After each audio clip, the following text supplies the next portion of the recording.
संगत जी, ये सवाल जो आप डेरे के हैं, जो कि 20 मई को हुए थे। एक लड़की ने बाबा जी से सवाल पूछा, बाबा जी, जिनकी मृत्यु हो जाती है वो कभी कभार हमारे सपने में आना शुरू कर देते हैं और हम उनसे बात भी करते हैं। क्या बाबा जी ये सब सच है?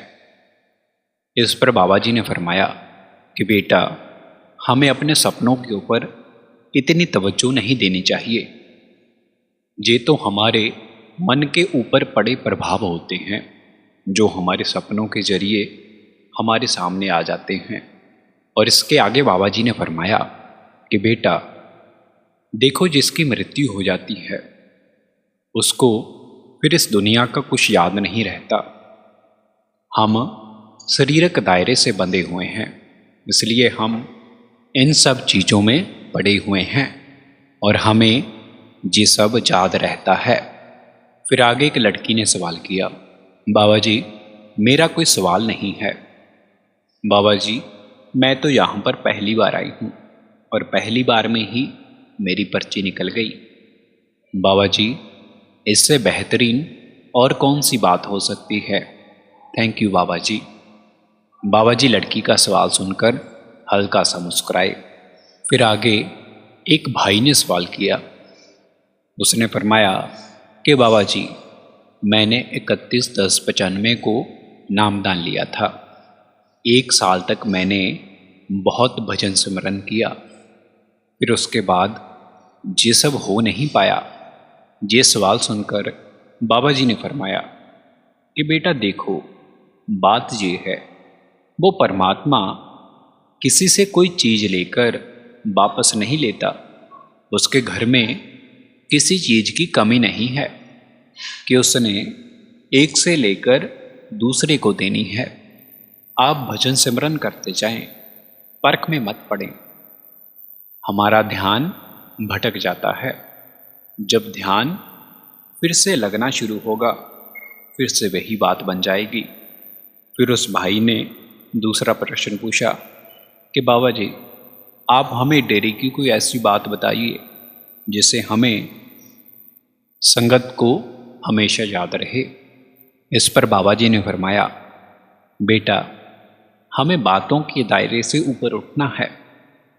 बात सिर्फ एक है कि भजन सिमरन करें, और कोई बात नहीं है। फिर आगे एक लड़की ने प्रश्न पूछा, बाबा जी, जिनके माँ बाप अनपढ़ होते हैं उनको कई नसीहत देने आ जाते हैं कि आप अपने बेटे को ये मत कराओ, वो मत कराओ, और हमारे माँ बाप उनके झांसे में आ जाते हैं। इस पर बाबा जी ने फरमाया कि बेटा, हमारे माँ बाप कभी भी हमारा बुरा नहीं सोचेंगे, और आप ये मत सोचो कि अगर आपके माँ बाप अनपढ़ हैं तो उनकी सोच अच्छी नहीं होगी।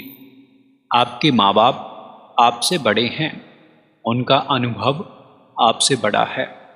हमारे पास तो अभी केवल किताबी ज्ञान है, इसलिए हमें कभी कभार उनकी बात भी सुननी चाहिए।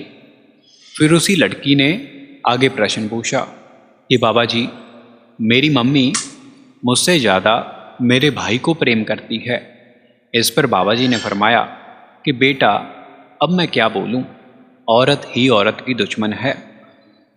ये सुनकर सारी संगत खिलखिलाकर हंसने लगी। लड़की ने आगे प्रश्न किया, बाबा जी, वो मुझसे लड़ता रहता है। इस पर बाबा जी ने मुस्कुराकर फरमाया कि बेटा, जब मम्मी पास में नहीं होती तो उसे ठोक दिया कर। ये सब सुनकर संगत खिलखिलाकर हंसने लगी। फिर बाबा जी ने आगे फरमाया कि बेटा, जब आपके बच्चे होंगे तो आप अपनी लड़की को ज़्यादा प्यार देना। लड़की बोली, ठीक है बाबा जी। बाबा जी ने आगे फरमाया कि अभी तो आप सभी ठीक बोल रहे हो, पर आगे चलकर आप भी लड़की को ज़्यादा प्यार दोगे। ये सुनकर संगत हंसने लग पड़ी। इससे आगे एक लड़की ने सवाल पूछा कि बाबा जी, मैं गुजरात से हूँ और मेरी मम्मी आपकी दया मेहर से पाठी हैं। बाबा जी, मेरी मम्मी गरबा खेलने नहीं जाती।